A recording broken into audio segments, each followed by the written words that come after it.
Mugabe brings surprise on South Africa state visit. Humility. Zimbabwe's President Robert Mugabe gestures as South Africa's President Jacob Zuma looks on at the end of a press briefing at the Union Building in Pretoria, April 8, 2015.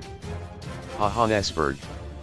Everyone expected Zimbabwean President Robert Mugabe to show off his signature wit and fiery invective during this, his first state visit to South Africa in 21 years.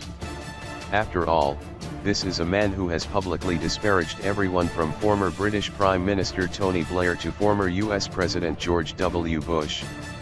During a long and rambling monologue on Wednesday he delivered, Mugabe threw a few expected jabs like Blair, who was he?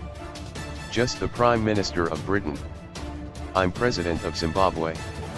Mugabe, however, also dished up something that few expected to see on the menu: humility. As observers noted before his visit, he might need it. Many speculated that the reason for his visit was to ask South African President Jacob Zuma for help financing a regional summit scheduled for later this month in Zimbabwe. The official reason for the visit was to cement economic ties between the neighboring nations. South Africa's invitation could also lead to a thawing in international relations for Zimbabwe, which has become a pariah state, largely due to Mugabe's words and actions during his 34-year rule. Mugabe certainly appealed to Zuma's vanity by praising the size of his economy. South Africa is more developed than Zimbabwe and is far larger than Zimbabwe, Mugabe said during a joint press conference. The balance of trade could never be in favor of Zimbabwe. We shall always have a deficit because we are smaller. He also called South Africa an elder brother to Zimbabwe in terms of economic might. He said this soon after the two nations signed an agreement on issues that included trade, water management, and customs.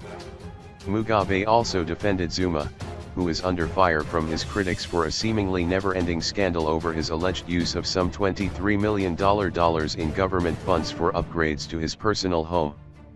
You can tarnish me, I don't care, he told South African and international journalists. We are Africans. We don't tarnish our leaders.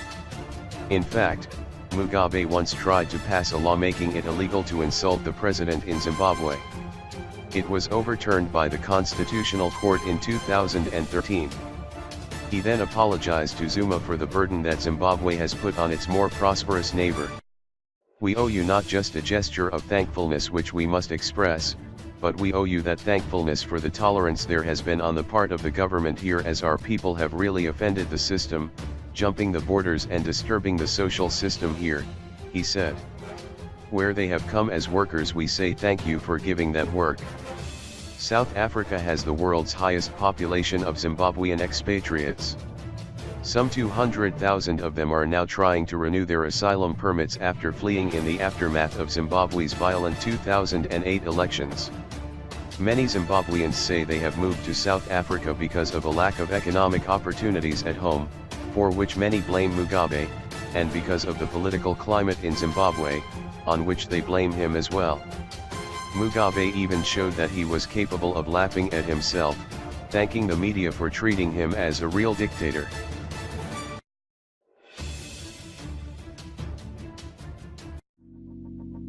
Let it go, make my body go, make our bodies high.